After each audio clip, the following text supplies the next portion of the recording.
Hi everyone, I'm Shep. And I'm Brittany. And this is the Super Amazing Show. And each week we bring you a tip or idea to help you create super amazing customer experiences. What are we going to talk about this week? Well, you know, I've been thinking a few episodes ago, we talked about the idea of the awesome responsibility and what it means to be awesome in the moments that matter, and how as a leader you can act on that to encourage even more. But I know you've written extensively about this topic and you take it one step further. Well, I do, but so just to go back, you said at a management meeting, or not at a management, a team meeting, a manager, leader, supervisor, whomever would say, like, what have you done that was awesome this week? Right. Yeah. What is something that you've done that was awesome? Or So, in my lingo, what I would say, what have you done to turn a customer into a super fan? Right. So this is what that is. That's looking back. It's a history lesson. Okay. And I think that's wonderful.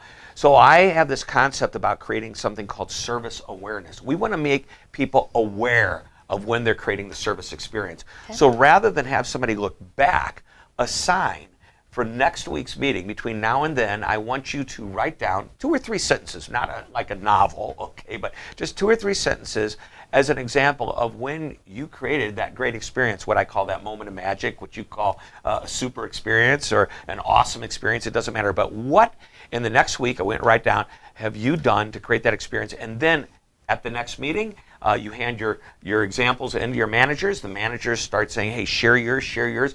2 or 3 will be shared. You don't need to share all of them.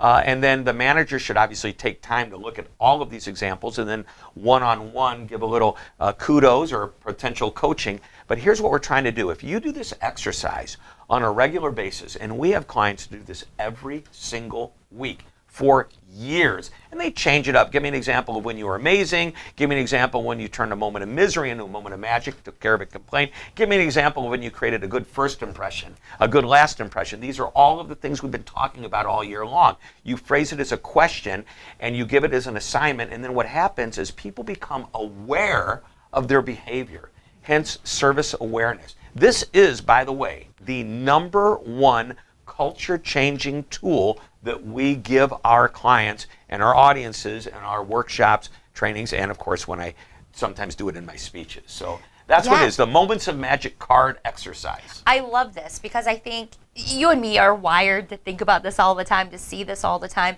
but a lot of people just haven't given a lot of thought to customer experience and customer service. It's not that they don't want to do it, it's that perhaps they haven't been trained to bring the intentionality to those moments that matter. So and that's a great love this word. exercise. Intentionality, because some people are doing it because that's what they do and they're just good at it. But now I want them to be more aware of it and, to your word, intentional about it, purposeful about it. So go out there and be aware of creating those amazing moments. So thanks for watching. We'll see you next week. Can't wait.